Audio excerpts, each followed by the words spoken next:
Constructing your life is about much more than just building a bank account. Each week, join real estate entrepreneur and mindset coach Austin Linney as he interviews guests who are constructing their dream lives and impacting the world around them on a daily basis. If you're an entrepreneur or wanting to start a business, or you just want to hear motivating stories of how others have overcome the odds, you are in the right place. And now for your host, Austin Linney. Guys, welcome back to Construct Your Life. This is Austin Linney here, and I have the honor. You know, he might be bigger than Gordon Ramsay. We don't even know how big he is in the restaurant world. Restaurant empire maker, Mr. Paul Tran. How are you doing, sir? Oh, man. Now you're giving me like such new levels to stretch to. Imposter syndrome is like insanely present in me. Nice to meet you, man. Nice to see you today, man. Are you back from Sedona? We are back. We just got water yesterday, so it only took 2 weeks. So super exciting. You know, anything but I digress, because if you look at everything with the right perspective, you realize how important water is. Oh yeah. So before we get rolling here, I just want to thank our sponsor, dreamchasers.com. Thank you, Adam Carswell, for sponsoring the podcast. So what I like to do, Paul, with my guests is let them tell the story and kind of go from where they want to. Sure. So you kind of start your story and we'll go from there. Thank you, man. Thank you again for making time. And I'm honored to be among all the greats that you've been interviewing, dude. My name is Paul, and I currently live in Southern California. I currently own and operate 10 restaurants for the Halal Guys, which is a really popular New York street food brand. And they are also my clients as well. Before I ended up owning and operating those stores, they were actually a client of mine that hired me for franchise consulting. So my main job, my main breadwinning work is actually consulting for restaurant franchises that are small mom and pop chains that only have 1 to 4 units, and they're interested in franchising, becoming, a much bigger name. And so before I got back into the restaurant business, I worked with Five Guys Burgers, which was like a small 5-unit mom and pop in Virginia. And I also grew a couple other companies like Freshie, which was a small chain that sold a couple hundred franchises for, ended up taking it public on the stock exchange. And also another brand called Elevation Burger, which was a 1-unit mom and pop in an obscure city, but they were doing some incredible work, and we decided to take them on as a client, and we built them to 60 locations, and then they ended up getting acquired by a public company too. So even I can talk to you about restaurants, but I can also talk to you about sales, which you and I chatted on privately. Yeah. Like we're both like in love with sales, and so we can go anywhere and everywhere, but that's pretty much me in a nutshell. Yeah, we're going to cover all of it. And what's interesting, what a lot of times I don't talk about on the podcast is some people do or do not know that I spent 20 years in restaurants. So, restaurants and hotels. So I'm very familiar with the aspects of what's interesting. Where I want to dive in first is if anybody has a business or has a business idea, what takes them from a small town in Virginia to 100 locations, but more importantly, why would they even want to in the first place, right? Like, I guess kind of that whole dynamic of that. Yeah. Great questions. And I'm so glad you asked the second one, because I think most people suffer from like the bright shiny object syndrome, or it's like one of those things where when you marry someone, like the wrong reason to marry is like, oh, we've been together for a while, I think it's time. I think most people feel like they need to franchise. My strategy when consulting with people is actually counterintuitive. I usually just try and talk them out of the deal. Like, why would you want to do that? You're changing the DNA of your business from managing a bunch of high school, college kids to now you're managing a bunch of entrepreneurs with lots of money and lots of egos. And you're also managing remotely as well. There's so many complexities. Why would you put yourself through that? And if they feel like, if I get a sense that, the leadership has the grit to do it, or they're willing to spend the money to hire the right management team and structure in place, because most mom and pops stay mom and pops because there's no structure, right? And there's no systems in place. The difference between 1 unit and 1,000 unit chain is just systems. And so I just flush that out. And I actually sound like I'm trying to talk them out completely. And if they're still hanging around, they're battered and beaten up, and they're still hanging around with me, I think it's time for them to talk about franchising. But to answer their first question, at least I can only speak from the capacity of restaurants. I usually look at, of course, leadership, because as you know, most companies, they need to have the resilient, anti-fragile leadership strategy where if a concept is not working, like they need to learn how to pivot or adapt or receive new, like constructive feedback. As you know, like Twitter and like Facebook, all these companies that we love today, like they didn't start off that way, right? They all started off doing something completely different, and they let the market decide, what they should be. So good leadership. Also, if they're doing something different in the marketplace as well, they have to do something so different that they've essentially created their own category. So for example, Five Guys, before Five Guys, no one was doing anything like in the middle market. Like everybody was doing like cheap fast food burgers like McDonald's or the $30 chef burger at the fine dining restaurants. Nobody was serving the middle segment. And so Five Guys, they met that need where people were willing to trade up from fast food for higher quality. And the fine dining folks were trading down because they wanted good food, but they didn't want to pay for tip service, the expensive large real estate that these guys had to, charge for. And so Five Guys was able to meet that need, and we were able to grow. I think they're at like 2,000 stores now, and they do $1 billion in sales because they created their own segment, like within like the McDonald's and within the fine dining guys. So if they're doing something different, and then those are the two. Yeah, those are the two that I need for a concept to work, to fly. So there's a lot I want to hit on there, but are you familiar? Do you know a gentleman named Christopher Lockhead? No, who is that? Okay, we'll talk offline. So he is the king of creating categories for marketing. Like he's the godfather. Like huge exit from his company, has one of the biggest podcasts in the country. Says what he wants to say on all realms. Kind of a little crazy, kind of perfect, kind of like our kind of guy. But that's why I love that category conversation. But what's interesting, right, is we're about to launch a company across the United States in the construction space. And I've been reading a lot about behavioral investing and kind of building a company and selling it and all that kind of stuff like that. Sure. And what's interesting is I think this has a lot to do with my 20s, and maybe I'm getting older. Like in my early 20s, I wanted to be the one that was special. Like it needed to be my name, you needed to know my name was on it, and I needed to be out front. And what I'm realizing as I get older and I read these books is that you need to highlight the product as the star and the system as the reason the product elevates. Ooh, I like that. And so he said, like, the problem with you investors, why you lose money is because you think you're fucking special. That's what he said. And he's like, because at the end of the day, the fictional story I read called Built to Sell, this book, amazing book. Oh, yeah. Yeah. He said, how much is my business worth? And he said, nothing. And he's like, whoa, hold on.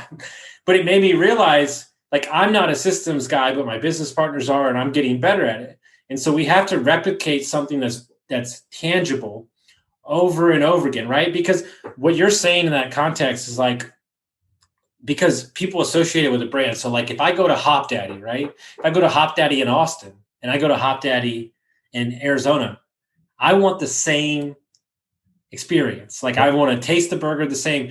And so for anybody that's an entrepreneur out there, anybody that's a company, how is it purely systems that you create that standard form that they can operate in any market?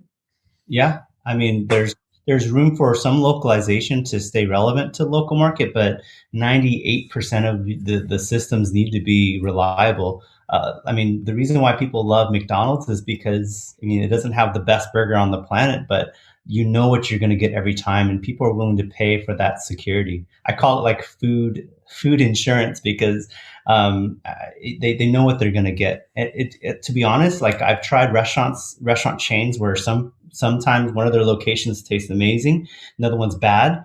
like it ruins the brand loyalty or trust, because now I'm like, I don't know what I'm going to get. I'm just going to go to McDonald's or In-N-Out or someone that can promise me like a consistent experience. So yeah, it's all about systems. So if you're talking to, let's say, who's ever listening, like an entrepreneur or somebody building a company, let's say just for shits and grins, they're a wholesaler or they're a flipper or whatever you want to say, but people are looking to get into other markets.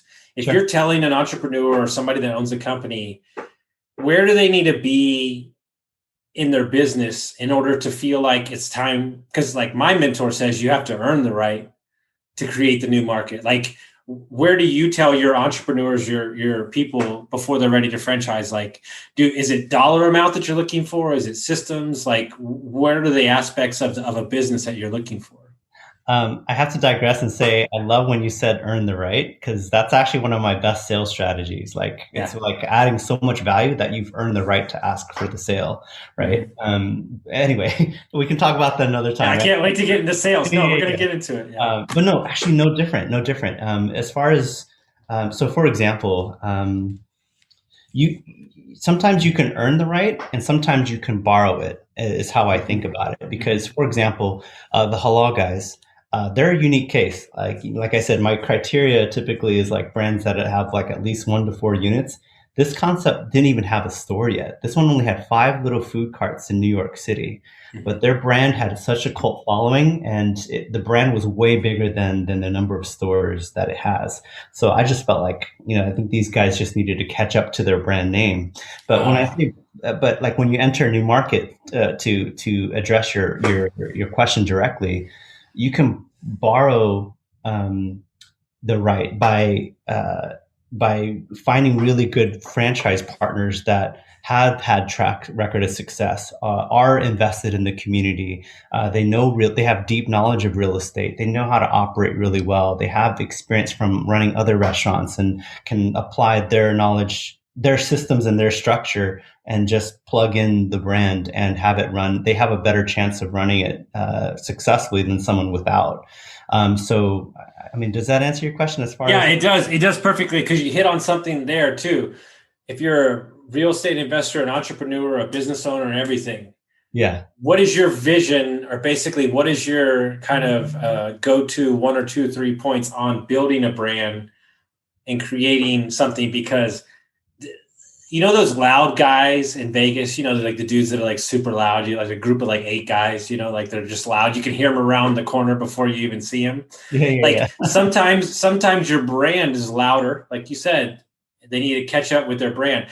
How do you, as a human being, because I'm my own personal brand, how do you create a brand that gets noticed in this, society that's full of a million different, dude, I could fall out my door and go to 15 different restaurants, right? Yeah, there's just way too much competition now. I think if anything, I think back to basics and foundations still apply. I do wonder if, like, now that everybody knows franchising more than they did 30, 40 years ago, I'm wondering if brands can still hit the 15,000 store mark or the 30,000 store mark, like McDonald's and Starbucks. I think there's more players in this space, so you're gonna see a lot more, maybe less number count and more concepts. As you're in real estate, you probably see these restaurant guys are now doing like 10 virtual kitchens in one space. They're just trying to like there's just too many. There's quantity over quality right now, unfortunately. Yes. But I guess, to answer your question, I think that people just need to, again, create a category that they know, the subcategory that they know they can dominate, and just build a really powerful story, like what their mission is or what they believe. Like, for example, there's a couple concepts I'm consulting for where they're not trying to take McDonald's market share. They're not trying to take Five Guys' burger market share, but they're building a concept that makes plant-based burgers. And they want to allow, vegans and vegetarians to love burgers again. And so I'm like, dang, that's a really cool mission. And their stores do extremely well. They just opened their second location within a year, and they're getting a huge following. And so, I mean, you just need to have an incredible mission and be able to attract the fans and people behind it. And that's like a clear mission that's different from McDonald's. You know, It's like you set me up for it. So there's a guy down in San Antonio. uh-huh. There's a guy down in San Antonio who made Bon Appetit's top 50 restaurants, new restaurants in the United States. Nice. He runs, it has 3 stools and 2 picnic tables outside. And he serves one item, 2 different ways. And it's pork. He's from Mexico. Quesadillas and tacos. That's it. Oh. And he looks at me and he's talking to me and we're just BSing about the business. Uh-huh. And he was like, yeah, the problem with you Americans is y'all try to be great at everything. He says, we're in Mexico, like you go to that stand to get that type of taco. You go to that thing to get that type of burger. And I think sometimes like my big rail against society right now is I think the consumer and / entrepreneur have decision fatigue. Yes. Like you go to Starbucks and it's like, what milks would you like? Like 6 different fucking milks. And I'm like, just shut the hell up and just give me a coffee. And so there is a concept where less is more and you can just operate. It keeps your gross to net cost spread nice too. Yeah. You can systematize it over and over again. Is this something that you recommend to your entrepreneurs? Absolutely. Yeah. And that's the downfall of a lot of like full service casual dining chains, right? Like Applebee's and like Chili's. I love those brands. However, they're Cheesecake Factory. However, their menus are like 20 pages long. Mm-hmm. You get decision fatigue. You feel actually kind of stupid being there as well because nothing's curated for you. And you're also overpaying for real estate and service and tip and all that crazy things. And so fast casual is the darling. The narrow-minded menu is back to basics and just focus on what you're good at. So yeah, absolutely, man. Yeah, I worked at Cheesecake Factory for 2.5 years. And I will tell anybody that test was harder than probably the MBAs at Harvard. You know what I used to do to people? You'll love this. This is what I used to do to people just for fun because I'm obviously psychology guy. So I would know that they would want to see the picture that they were ordering. And what I would do is I would put my hand on the menu and I would hold it where they couldn't go back to the picture. So they would have to order without seeing it. And you could tell that they were getting like very like uneasy because they wanted to like point at the picture. And I'm like, but I knew the whole menu. Like I have a photographic memory. So it was really odd. But you're kind of a freak. So I mean, yeah, you know what's interesting? I'll tell you the story. Only because you're in the restaurant business and I've never told this story before. Nice. So world premiere. So on a Wednesday, like we had 10-year anniversary of Cheesecake Factory. Uh-huh. Well, the way they wanted to celebrate it was they wanted to do $1.50 cheesecakes. Whoa. So when I say that I was off that day, but somehow picked up a double, forgetting that it was $1.50 cheesecake day. So the cheesecakes, we had a line out the door all day on a wait. And the cheesecakes were taking an hour and 20 minutes when you ordered them because we had so many. We had 60 orders. People were driving in from an hour and a half away. Girls were crying. Like, I went 5 hours and I didn't have a table over $6. Like, oh my gosh, horrible, dude. It was female servers were crying. I mean, it was demolished. Like, this is how bad it was. They would come for dinner and they would sit down and I would go, what do you want to order for cheesecake? I would put in that order. They would eat dinner and they'd still wait 45 minutes for their cheesecake. Gosh, that's crazy, dude. So somebody in the corporate office thought that was a great idea and we had to pay the price. Yeah. Oh man, that was like a lot of ruined experiences, right? Like, oh my gosh. Because it's funny that you say that. Because I want to hit on something that you said that nobody thinks about. And even you said it and it made me think about. You're paying for real estate by the price that you're putting in that thing. And meaning like the Cheesecake Factory is big. It's prime real estate.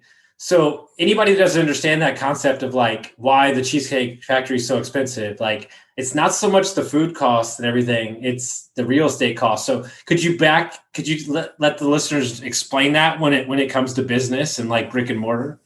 You pretty much just nailed it. If you're, I want all businesses to charge whatever it takes to be able to provide incredible service, to provide consistent service. And, if you do tie down a 10,000 square foot space in like Santa Monica, you are going to have to charge enough. I think a lot of restaurant owners try and the problem there is that, there is like a threshold of like a price that customers are willing to pay. And so you have less margins that you can work with, but you still need to charge the amount that you need to make your margins, to pay for the real estate, to pay for good servers, to pay for good quality ingredients. But that just means you're going to have to charge more for it. And so, that's why I don't consult for any full service concepts, not because they can't thrive or not because they're not incredible food. I love Cheesecake Factory. It just sucks because I go in there, I only get like one thing every single time. And like the rest of the food costs are like probably shot because like nobody orders it. And so their food costs, I don't know what their food costs are. I don't know if you have any intel on that, but I'm sure they're not as sexy as fast casual, like your quesadilla and tacos, dude. Like his food cost must be insanely good. And next time I visit, scale to bug you. Yeah. Well, what's interesting is now that you're saying that out loud, as soon as we get off here, I'm going to introduce you to my friend out in Nashville. He's developing a food hall in Nashville, and then a second concept, and he's doing micro restaurants. So fast casual micro restaurants. So hear me out. I can't wait to introduce you to him. This is going to be amazing. Young, great developer, great young kid, crazy stuff. So he took an old 6-bay car wash and he's turned it into an outdoor food hall. Oh my gosh. So all the restaurants are going to be 150 square feet. The rent's going to be nothing. And you're going to be able to walk around and drink and get different food items in East Nashville. Yeah. Oh, what a cool experience. Like, how's the aesthetic of the car wash? It's amazing, dude. He redid everything with trees. I can't wait to show you a picture. It's insane, man. Oh, he told me that, and I was like, why did I think of that? Like, what a great way to repurpose some real estate, right? For sure. Then what they don't understand by that is you allow, because so what you don't know about me is I ran a food hall before I went into real estate full time. Is that the conversation, the clubhouse conversation we had? Or? Yeah. I ran the food hall, and we took a percentage, not a rent, right? And so if they had a down month, they only paid a certain number. But what you're doing, right? Same thing in podcasting, same thing in everything, is you're allowing the business to not be encapsulated and crushed by cost, to allow the growth to continue and build a brand while you're giving them. What do they? I don't even know the word for it, but you're cross segregating businesses. So a guy that might get tacos might go get chicken because he went to go get tacos, and the next time so you're almost cross promoting, I guess is the word I'm looking for. Cross promoting, cross pollination, I think is what they call it. But if anything, it's the whole rising tide floats all the boats, and there's just good synergy. Food synergy. Yeah. And again, I love being next to those guys because when I help people find real estate for restaurants, I usually just say, we love to be next to all your competitors like Panda Express, Chipotle, and Panera Bread, because not everybody can eat Chipotle every day. But if you're conveniently there too, they're going to eventually give you a try and give you a chance to show them what good tastes like. So yeah, it's the synergy of it all. I'm gonna adapt this to a life scenario. Everybody wants to be far away from their competitors or their enemies. Like I like to be right up next to them, right? Like perfect example of me. Maybe I'm just a weird person, but like I like to take all the free offers, like so I can see their email sequence, so I can see how they do business, because I'm not going to steal what they're doing, but I just like to see what I tell everybody. People think I'm crazy. I don't consume social media. Like I read the comments. Yeah. And I read what people are following, because I'm consuming what people are talking about, not what they're doing. Right. Exactly. And you're understanding You're understanding the psychology behind what they're doing, where they are. There's trends in America. I try to stay like right in front of the trends, like catch the wave, but this will lead us into, I think, mine and yours favorite topic, which is sales. So what is it about sales, right? Because in essence, it's the dirty word that nobody wants to talk about. It's the guy selling the used car.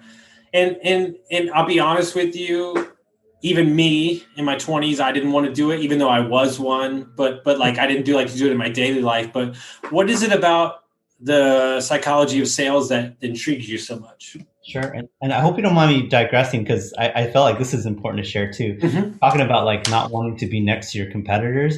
I'm sure you're a fan of Seth Godin as well. Mm-hmm. Oh my gosh. He wrote this one blog post. I can't remember where it is, but he I'm messing it up, but pretty much he said that, why would you want to be away from your competitors? Because, if you're trying to sell a book, you're not going to like sell a book away from all the other books in the library or inside Barnes and Nobles, or away from the category of books in Amazon.com. If you want to separate and create your own category, but you still need to be able to play in the game. And so I don't know. I just thought I'd throw that out there because well, here's the rub I'll throw on that is that the artist, whatever you want to say, the artist in art and food service and cocktails, they want to die on the sword of their art, which I'm told. I used to work in the music business. I'm totally okay with that. But why don't you die on the sword of your art once you've established a brand big enough to do what you want to do? Yeah. You gotta pay your dues first, man. Yeah, exactly. And also one other point is, Chick-fil-A and Raising Cane's likes to be next to each other. Starbucks and Coffee Bean love to be next to each other because that's where all the customers are. Why would you be in denial, or why would you be so arrogant to think that you're going to change customers' habits? So you need to be where the action is. Unfortunately, you just need to be able to look different. Well, to finish off that point, if you look at what COVID has done, is it single-handedly, take Billy as an example from GoFresh, it's single-handedly changed the buying patterns of Americans for the rest of their life. And so if you are a business that's technically not on e-commerce or doing, contactless service, that's ego is going to get you in the poorhouse. Yeah. No matter your political stance or anything, it's just that's how customers buy now. So are you going to, be so hard set on the old ways or denial, or are you going to serve your customers and stay relevant? So yeah. Well, yeah, we can unpack. I hope it's okay if we never leave that topic, but we'll get into sales too. Why sales? I guess if anything, I love sales because,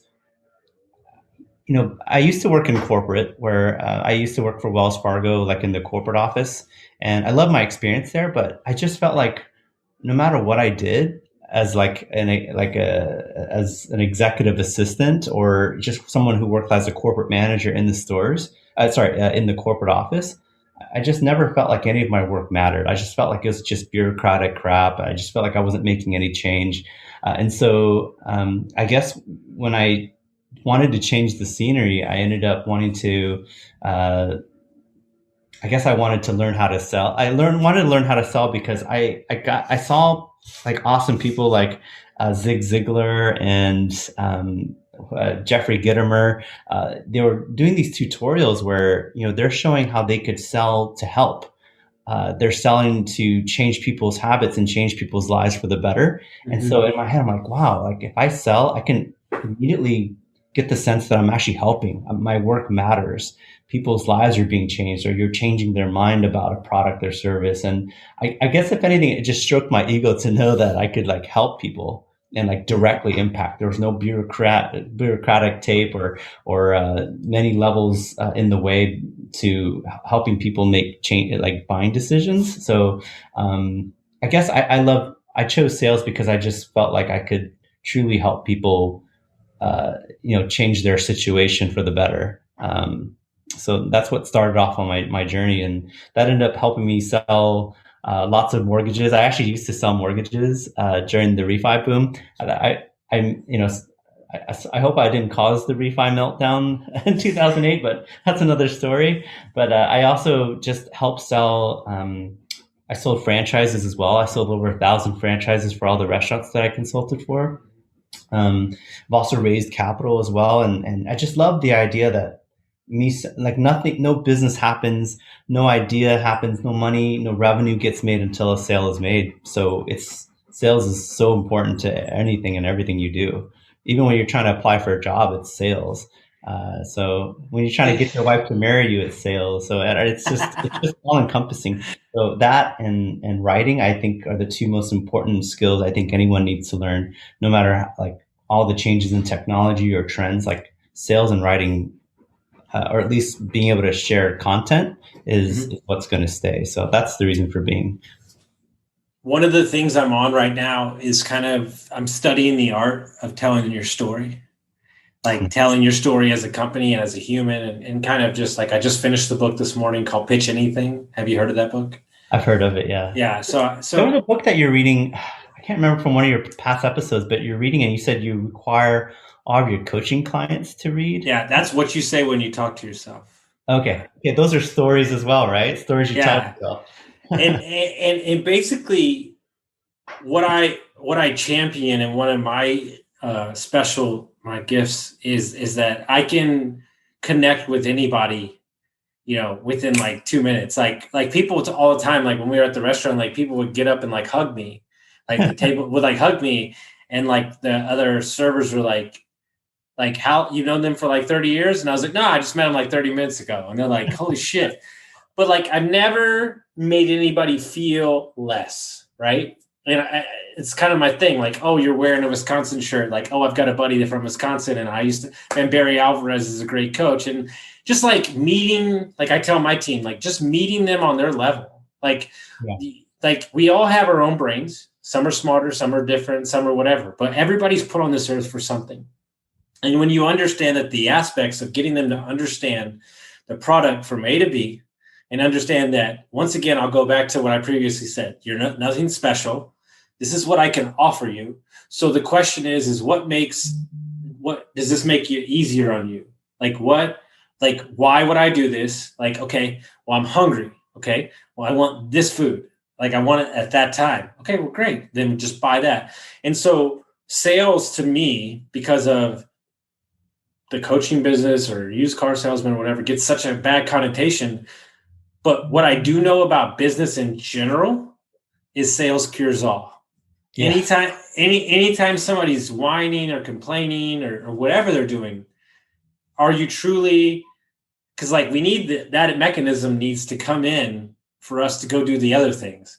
And that's so, right. You know what I'm saying? And so go sell. And I promise you'll have a problem that you have too many sales, and that'll be a totally different problem. In the restaurant business, my mentor and old CEO of FranSmart, Dan Rowe, he just said that in the restaurant business, like sales can cure all sorts of problems, but there's no cure for low sales. Like all the problems that you have, like you can't be cured unless you have the sales. Sales can take care of all the problems that you have, like hiring issues or marketing issues. But sales, if you have the sale, you have the revenue, you can cure all sorts of problems. But I don't know. That just reminded me of that advice. So anybody that's new to the game, or they're selling themselves or a business, or they're selling an idea, what are the 1 to 2, 3 things that you think they should focus on if they're cultivating their sales techniques? You know what? I think the mindset is you're selling to help, because I think most people, like you said, they have that stigma, like sales are so, greasy car sales are so manipulative. But to be honest with you, I still deal with it every now and then. I have the wrong mentality, but I just remind myself, like, gosh, like if I don't sell this product, people are going to continue hitting a ceiling in their business, or they're going to continue making these mistakes, or they won't be able to reach the potential that they want to reach. Like if I don't pick up this phone, And I also scare myself, like if I don't pick up this phone, I'm also unemployed too.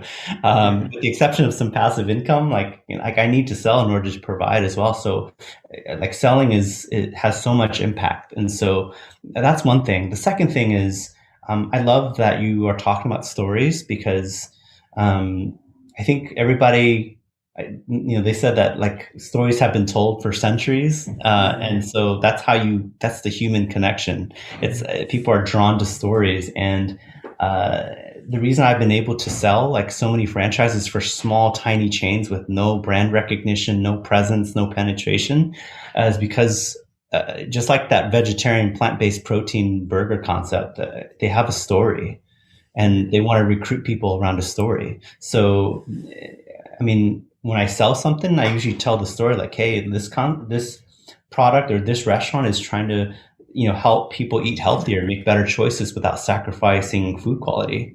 Do you want to get behind it? And like, like that's much better than here are the 10 reasons why you need to do this crap. Like, I can't believe people still do that. But anyway, it's the story. It's all about the story.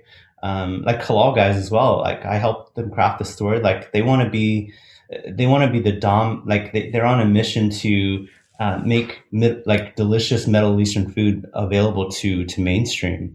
And so when they think mainstream, they only think of pizza and burgers. Like no one's done anything from a market leadership in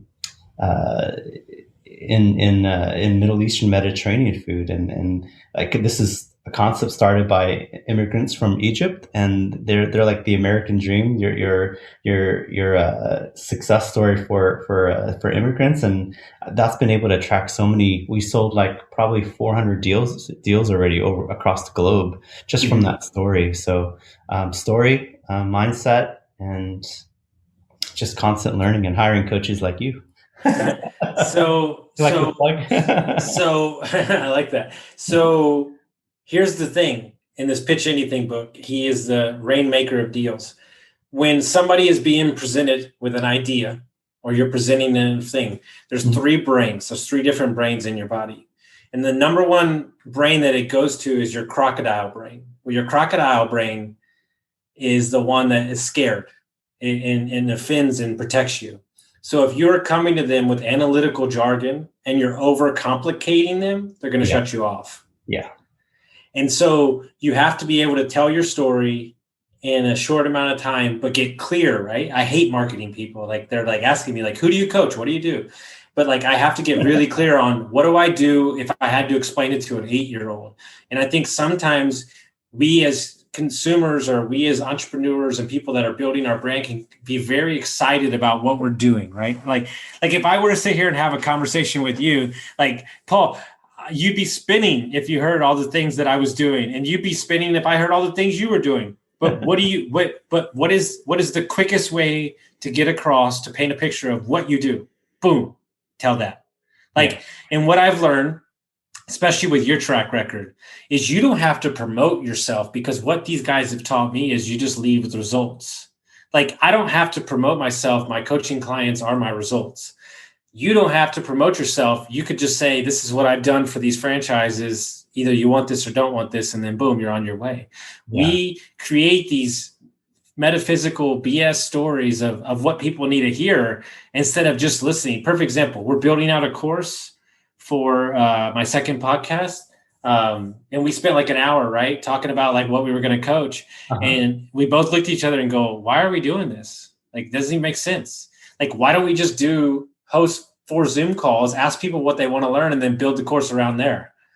And I'm like, okay, so really as a leader, a CEO of a business, the answers are right there, but we have to remove our ego to ask them and let the customer per se tell us what we want.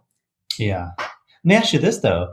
The whole concept of like how Apple built something that people didn't realize that they wanted. How do you reconcile that concept with listening to the market as well? Like sometimes the market with their focus groups and all that stuff doesn't really, or things that they do comment or talk about, what does it call it? The visceral? Like sometimes it doesn't match up with their visceral feelings or things they truly want, and they'll actually take action on.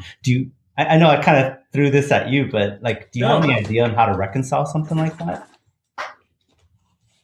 I'll combat it with this. My coach said this to me as something I live by. You, meaning you as what you do in your business and what I do in my business, we only help and coach what we've been through. Yeah. And so we will attract the humans that exist that we can help. And the universe only gets right. So like, why do we need to be stressed out as a business person? It doesn't matter because I'm coaching and helping what I've already been through. Like the reason I can help out people in a victim mindset is because I lived it for 20 years. The reason I can help somebody who was an alcoholic because I was an alcoholic for 20 years. And so the reason that you can help mom and pops sell franchises because you've already done it. And those are the people that you're going to attract. And so if you're forging through, let's say, a visionary product, right, per se, there still are relatable aspects within that product that are forged in the history of business. Yeah. And so your idea on concept might be different, but how it gets to market, I guarantee you it probably looks pretty same. Well, it's funny. I threw that because, and I'm glad you said it that way, because I'm like, okay, thank God I don't have to be that visionary person anyway. Like the reason why I love franchising is because I can't create jack. I can't create anything, but I can absolutely build. I'm really good at building businesses around things. So I can build a template that has been done before. So sure. I'll leave the visionary work to the visionary. So, this guy has 130 Airbnbs and he lives in London, Dubai now. And he said something very interesting to me that stuck with me is for the last 40 properties, he hasn't walked in any of the properties. He hasn't touched them. He doesn't even know him. He closes the deal, whatever. And the reason is because he says he doesn't want to be emotional about them if something happens. And what he's done instead is he's created metrics within his company, a dashboard metrics, that if something is wrong in a property, he knows where the problem is. Yeah. And it was very interesting to me. And that's why I look at your franchise model and I go, if you're seeing a dip over here, then you could probably relate it back to this thing. And because there's a blueprint that walks us through instead of being out there, which I describe 90% of entrepreneurs are out on a ledge on the end of a branch and they're out going, why the hell am I here? Because you haven't followed the steps necessary to get to where you need to go. That guy clearly has systems, right? Yeah. So, it's boring. It's invisible, but it's so critical, man, if you want to scale. So good for him. I love it. So if people want to hear about your podcast and they want to find out about you, how would they do that? I'm most active on Instagram. I think all the links and everything that can be related, track back to me would be on Instagram. So it's at Paul Tran. Yeah. I love it, man. Well, can't thank you enough, guys. If you like this episode, make sure you send it out to your friends and we'll see you next time. Cool. Thank you, man.